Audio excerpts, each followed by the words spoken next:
下面这个电路现象难倒了很多业内的师傅。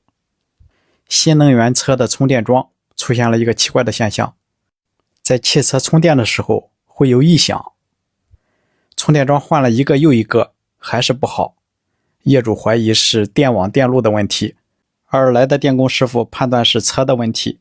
那到底是谁的问题呢？在车辆没充电之前，我测量的，大家看一下，电比测量，电路正常，没发现问题。再用指针表测一下零火之间的电压，电压正常，没发现问题。火线与地线之间的电压也正常。再把万用表打到10伏档，来测量一下零线和地线的电压，这个表针没有动静，这属于正常吗？0伏，0伏当然好，测电压没发现异常。这是在汽车没充电的时候是这个样。那就把车开过来，充上电看一下，给车插上充电头，刷卡充电。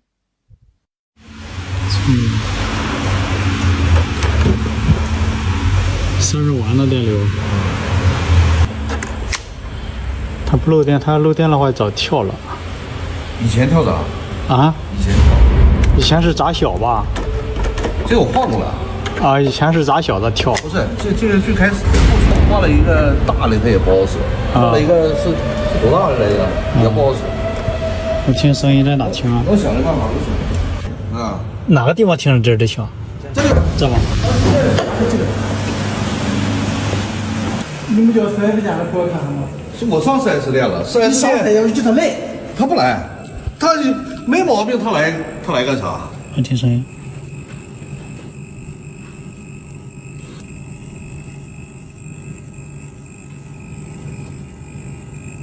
就像啾啾叫一样，就是它也能充上，是吧？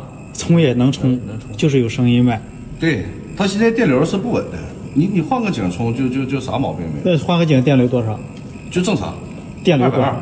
220我是电流。啊，他不知道，他没事。就正常，响也不响。那在这种状态下，它的电压和电流有变化吗？还跳闸了32瓦的电流可以啊。跳闸？以前跳闸归跳闸。这不也在这个跳来跳去的是吧？啊，这里边滋滋的。对，这个闸一直是响。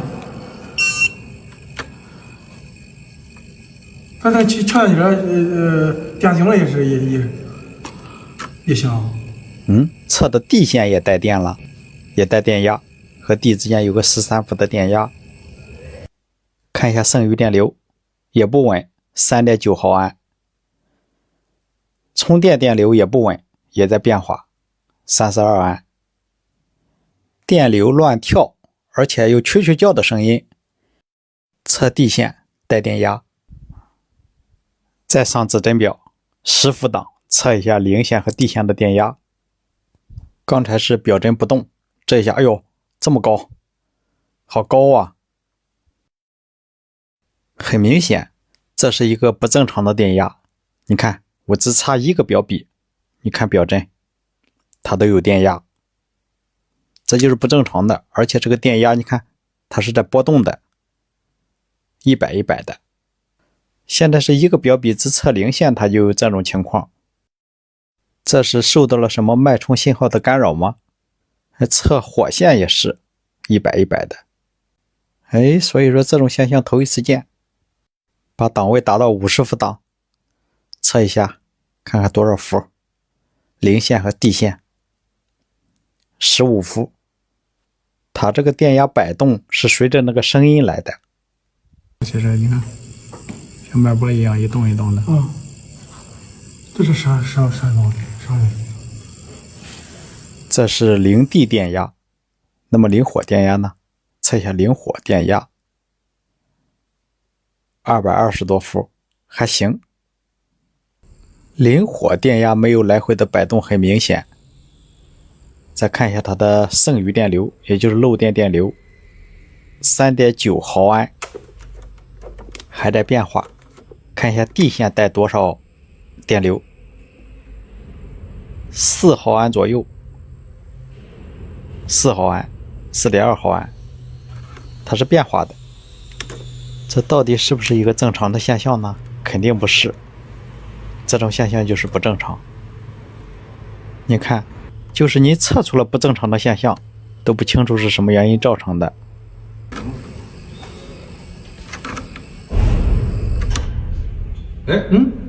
不行，充满了是吧？没有。不知道怎么回事，充电那个声音没了，哎，正常了。但是地线还是有个电压，它的零序电流也变小了，就漏电电流也变小了，充电的电流也稳了，32安也稳了。一点毛病没有。现在没声音了。对，我现在还有多长时间充满425就550亿。你看31.7是吧？一个电流，上面那个电压也非常稳。最后一点没有了。为什么就突然就好了呢？你看现在都多正常。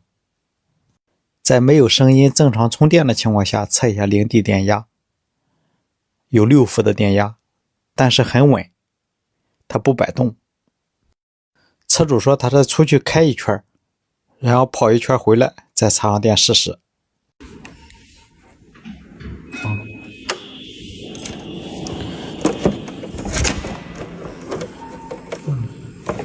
行。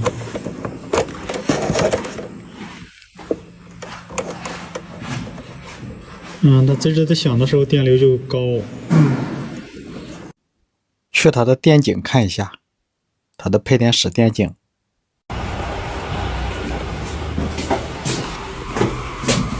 那门一开，我天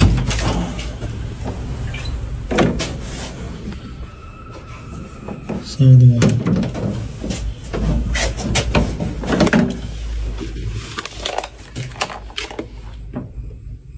也吱吱的响，也行。那个像蛐蛐叫的那个声音，在这个电箱里边都能听到。这个是充电桩专用柜，充电桩的电是从这接出去的，在这个主电柜测一下零地电压，看一下，表针还是摆动的，还是摆。同样在这个位置，用这个钳表能测出4毫安多的漏电电流，还是在变化的，还是不正常。但是在这个位置测的零地电压要比在充电桩那个位置要小，但是都是有摆动，能直观的看到电压的波动现象，这就是指针表的优势。我在想，如果把那个充电桩直接接到这个控制柜里面，会不会好？就是不走那么长的线，直接接在这上面。那好，那就拆过去看一下。接上了，直接接到这个电闸下面，那就直接送电。充电，哎，这正常了。中创正常。线里边。现在再测一下零地电压 1.5 伏，没充电之前是0伏，现在是 1.5 伏，还是有影响的，它对电网还是有影响的。刚才在那头测的是15伏来回的摆动，现在是1伏多一点。这就正常了吗？看漏电电流也小，1毫安，而且没有蛐蛐叫的声音。这个电井往充电桩走这个线挺长的，跟这有关系吗？为啥直接接电井就不响了呢？那这个充电桩接别的电井呢？那就接别的电井试一下。就是这些电井不一定是一个变压器，接好以后那就送上电看一下。开充了，这个好，没动。那没动静。这个和那个是一个变压器吗？这个对，一个变压器。这个时候多正常呀。一点声没有。然后电啥都稳，那漏电电流也小。零地都没有电压呀，零地都没有。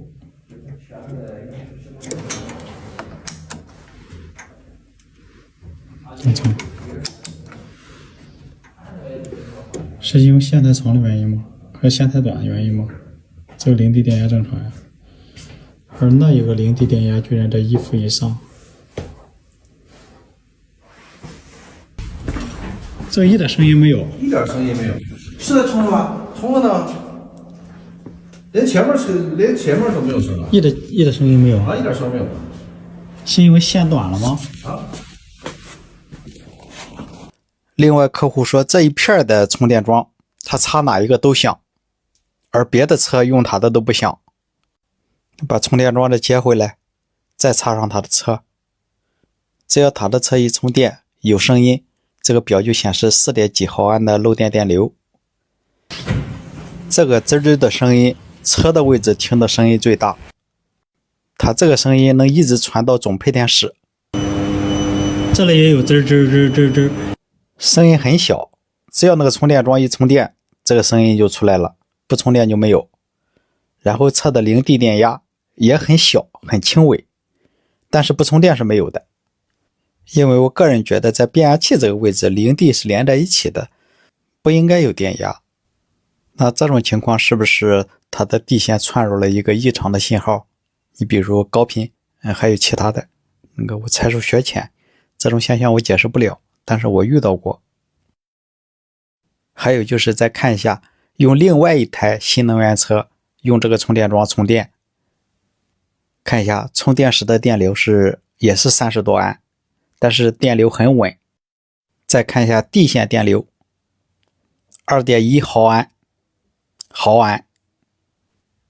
再看这个时候的零地电压是多少，7伏，但是这个很稳，它没有出现表针摆动的现象。用电比测地线也是带一个14伏的电，但是现在充电正常，也没有出现滋滋的声音。车主也说了，别的车过来充都没有这个声音。再去它这个电井看一下。现在我满脑子想的就是充电桩充电，它会影响到零地电压。这种情况以前没太注意过。在总闸这个位置测一下零线和地线的电压 1.5 伏，不充电是0伏，一充电 1.5 伏。再看一种现象，就是它的车在充电的时候，零地电压变得很高，变得10几伏，而且表针不稳，在摆动，随着那个声音在摆动。指针表测出这种现象，那数值表测出来会怎么样呢？再用数值表测一下零线和地线的电压，表上显示4伏左右。数值表测不出来，有可能是它不吃这种信号。就这种情况把车主给愁坏了。他以前换过比亚迪的，又换过公牛的，还换过其他的，都不行。他去外边的公共充电桩没问题，别的车过来上他这个充电桩充也没问题。正常充电 1.3 毫安的漏电电流，正常的充电电流也很稳，它不会来回的变动很大。你说这是哪里的问题呢？我个人分析和车有关系，和过来的电源线太长也有关系。还请大家在评论区多多指点。好了，如果以后有新的进展，我会及时给大家更新。感谢您的观看。55千瓦的电机，转着转着自己就停了。今天去工厂检修一个设备电路，他们说这台设备的电机会自己停。来看一下怎么回事。它这有一个电机保护器，显示电机每一项的电流不一样，能看出来 A 项低， B 项 C 项更高，相差大了以后它就会跳。就是它检测的3项电流，如果相差30安以上，它就开始跳了，跳开控制电路。现在看相差有20安左右。3项电流不平衡，是这个东西有问题吗？就这样它电机还正常运行。这是星三角降压启动电路，按理来说它这3项电流应该是一样的。上前表来测一下，看一下每一项的电流是多少。这2项之间差的有点多，差10多安，但是这个电流始终是变化的。哎呦，这个更高，可以看一下3项电流相差很大，很明显能看出来 C 项电流最大， A 项电流最小。电流相差那么大，它不烧电机吗？还是说电机有问题呢？盯着这个屏幕，这三项电流不断的变化，我想看一下有什么规律。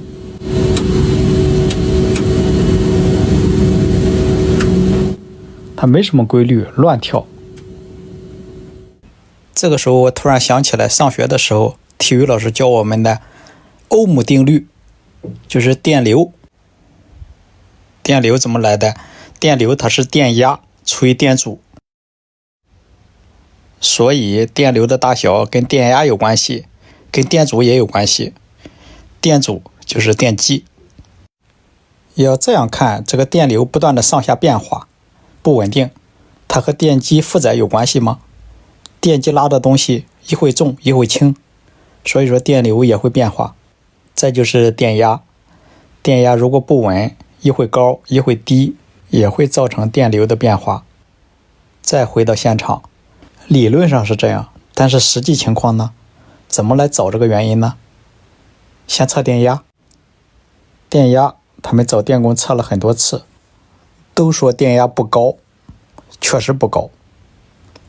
它的两之间 AB 项 BC 项电压有差别，但是差别不大。电压有点不稳，但是波动不大。这台设备的电机电流不稳，那其他的设备呢？它这有一个粉碎机正在干活，打开它的控制柜，还是用铅笔去掐电机的三项电流，看一下电流差别大不大，也挺大的，相差8安左右。所以我感觉这个时候不能怀疑是电机的问题了。如果一个有问题，不能全都有问题啊。另外再去看一下它的主线，他们怀疑是电路漏电，是不是这路电缆线 A 项有漏电的地方导致电压低呢？可以掐一下这个电缆线，看有没有漏电电流。有，还真有，才10几毫安，而且是变化的，这说明它这个设备多多少少是有漏电的，但这个漏电电流很小，可以忽略不计。下面再看一下它整个车间的用电电流多少。这一根电缆300安左右，还在不断的变化，不稳。再看这一项，看电流相差多大，这就说明它每一项电带的电器不一样，功率不一样，所以它的电压、电流都不一样。那它的电流为什么变化这么大呢？那也就是说，有的负载突然用电，突然不用电，突然用电大，突然用电小。那什么负载会这样呢？这个粉碎机会影响电流，就是往里填料的时候，它的电流会变大，空转的时候电流会变小。另外你看这台设备，它不但有电机，它还有加热电路，就是加热片很多。它这个温空表到了温度之后，它就不加热了，但是它会时不时的加热一下。你看，在电机转的同时，它的加热管也在通电断电。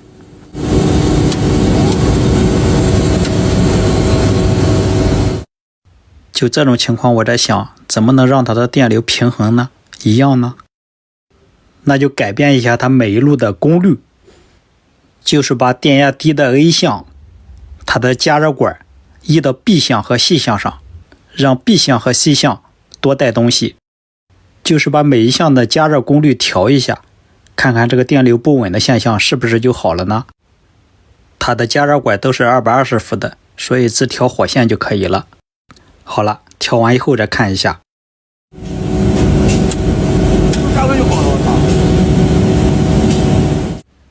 这个时候再看这个电流，平衡了很多，变化没那么大了。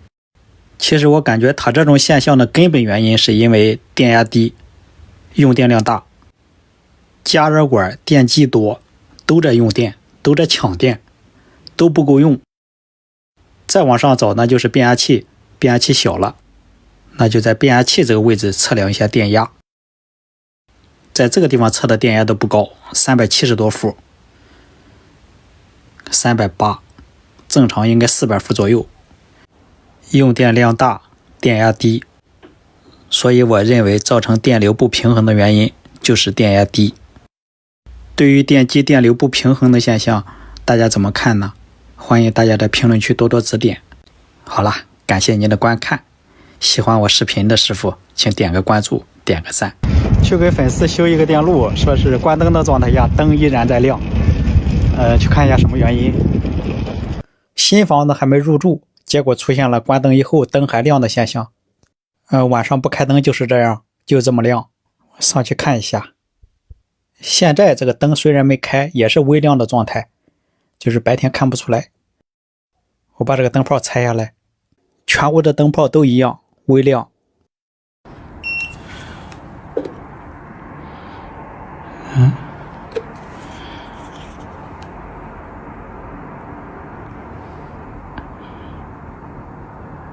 是空的火线呀，你开一下灯我看看。去哪？打开了吗？啊，没动静。啊，打开了。打开有电，电正常呀。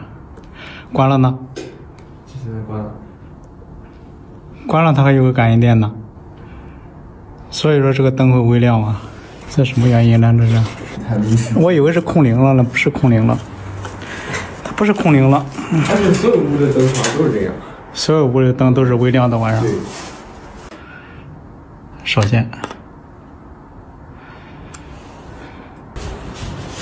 这个当时我觉得是最亮的一个，然后我就这几个灯泡都是同一个品牌吗？对，同一个品牌，就是装修他自己给装上的。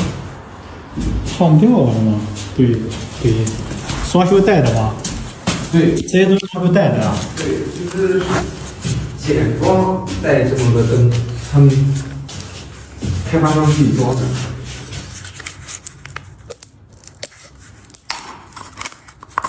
这个是好的吗？好的，这些都是好的，拆下来。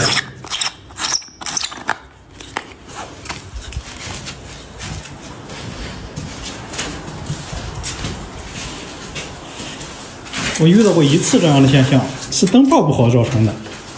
当时也是，它怎么测都不好，就是换了一个灯泡好了。哦，哎，现在是有电是吧？有电。你关了？哎，啊，关了以后，关的状态，关的状态是微亮，微亮，就这个微亮怎么弄啊？关了以后，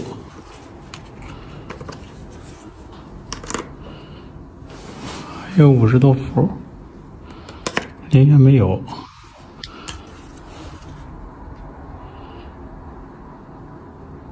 感应电放不掉吗？他们之间应该放掉的呀，这感应电。那就加一个安规电容试一下，还亮吗？觉得应该是可以的。哎，好，不亮，现在是不亮的，好，亮。不亮了吗？嗯。灭了吗？嗯。灯不好。灯的问题。灯泡不好。哦。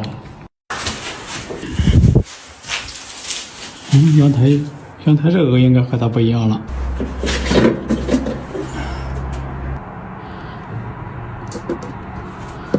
零线不带电，地线不带电，火线不带电。物业说跟地线是跟不接地线的原因吗？不是的，它这个感应电，它有没有地线它都不放。我给你把地线测了，给你看看，跟它没关系。哦。再开灯。灯亮了，正常一下，看，正常吧？火线也不带电，零线也不带电，地线也不带电，跟灯有关系。拆，我把这个火线拆下来。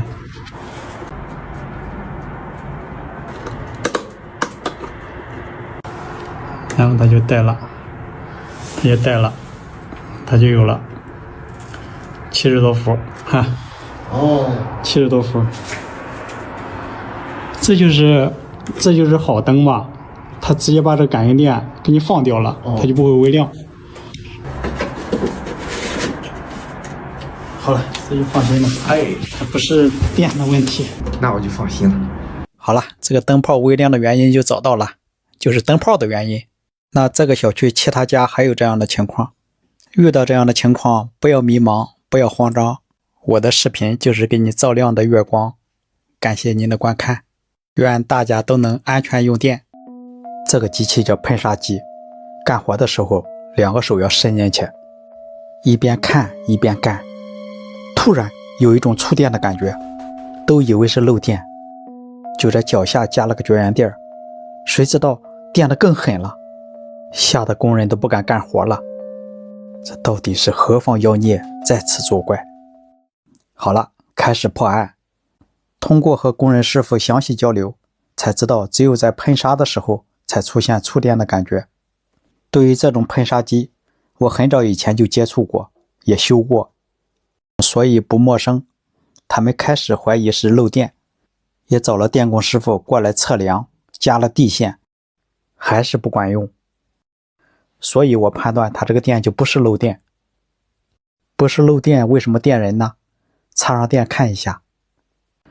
开机，这个时候设备外壳是不带电的。工人在干活的时候，这个2手要伸进去，一个脚要踩脚踏开关。手伸进去这个地方其实就是一个橡胶手套。再看一下它里面是个啥，2个手套，就是一个手拿喷砂枪，另一个手拿弓箭，就是一个手用气枪来吹另一个手。它这个砂是玻璃砂，还有就是这2个手套是最近才换的，以前那个破了。这里面也没有电，为什么它在喷砂的时候会有被电的感觉呢？那是不是一个静电呢？那就操作设备试一下，我来测一下。但是我电笔，我靠近这个地方它都有电压，我都没量你，你身上带电，我都没碰到你的脚，你踩，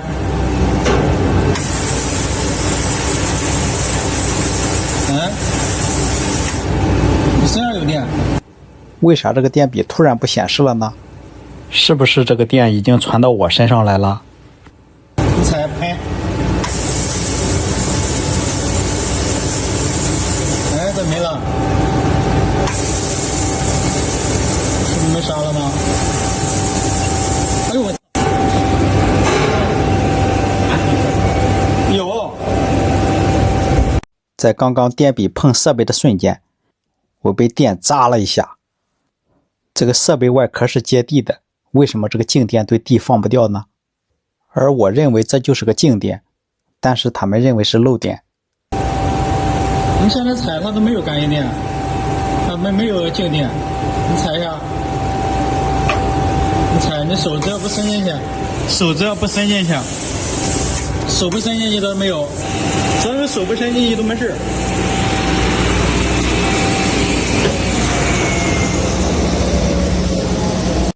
那既然是身上的静电，为什么它对地放不掉呢？为什么都放了绝缘胶皮，它还会被电呢？静电，那是这2个手套产生的静电吗？摩擦起电，它为什么对设备放不掉呢？那如果把接地线压到手套这一块，能不能好一些呢？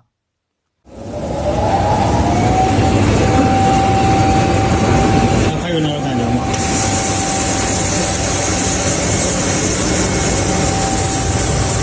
有，还有我腿又麻了是吧？我现在都不敢碰。最先开始那种感觉啊？最开始感觉就是你腿上的那个汗毛它是立起来，然后就是腿上的汗毛就是往外扎扎。对，等你活过立起来，你再不松脚，你下手出来已经到了。那我电笔往这一放，呼呼呼，电压都上去了。接地做好了也不行，还有其他的办法吗？脚踩地线呢？直接对地放电。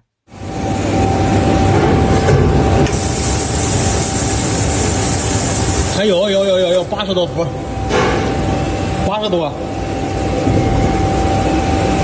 不行，你明显感觉到电了。有电的感觉吗？有。不行，它就是放不掉。我分析问题就出现在它这个鞋上，它这个化纤的衣服把静电往下倒，倒到这个位置放不掉，对地放不掉，即使你站在地上也放不掉。那如果把地上或鞋上喷一些水呢？鞋打湿，把这个鞋底打湿，把鞋底打湿，把这一块都打湿，这一块都打湿，把脚后跟也打湿2个。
最后想到的办法就是用一个喷壶，每次干活之前把鞋喷一喷，这个静电就能对地放掉，然后这个问题就解决了。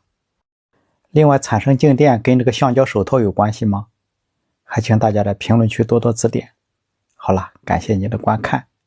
大家好，上一个视频那个设备静电电人的那个案例，大家在评论区给了我很多建议和意见啊，我看了，非常感谢大家的指点。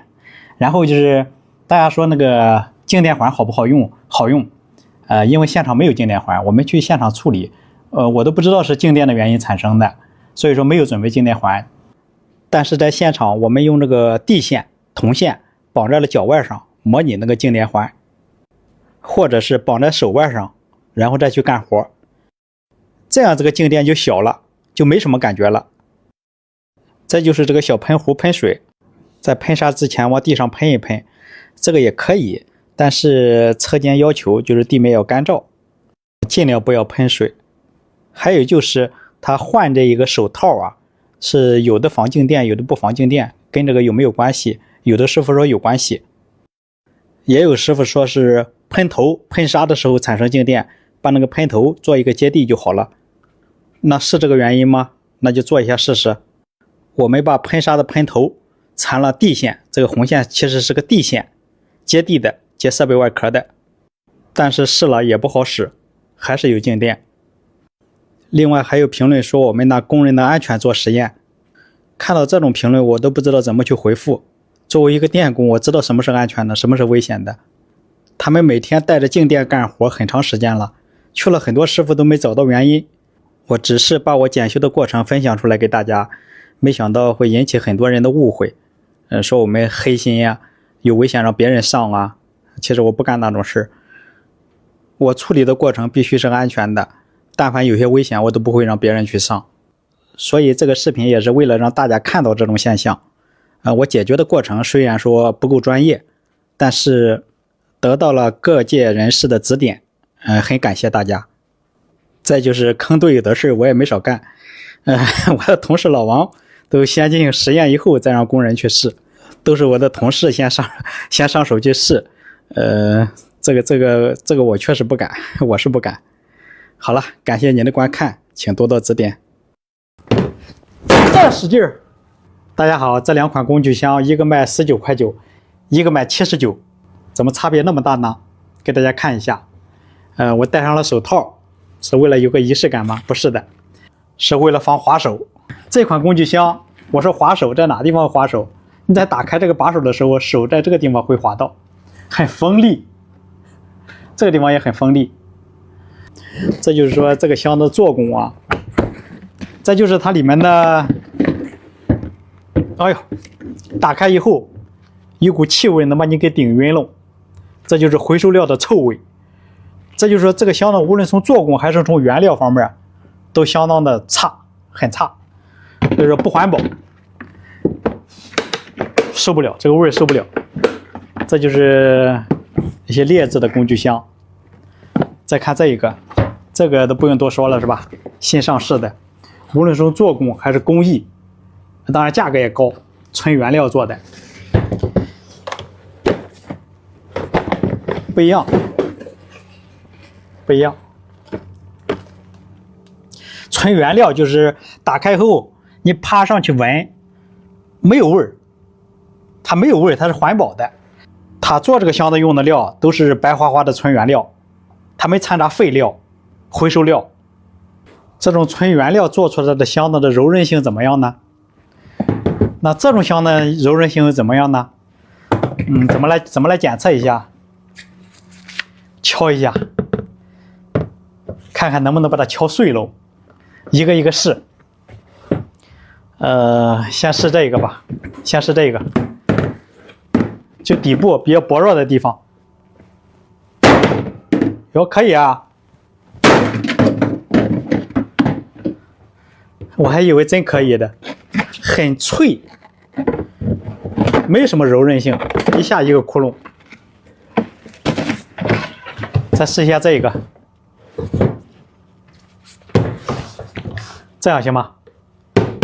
都是敲，大家看好了啊！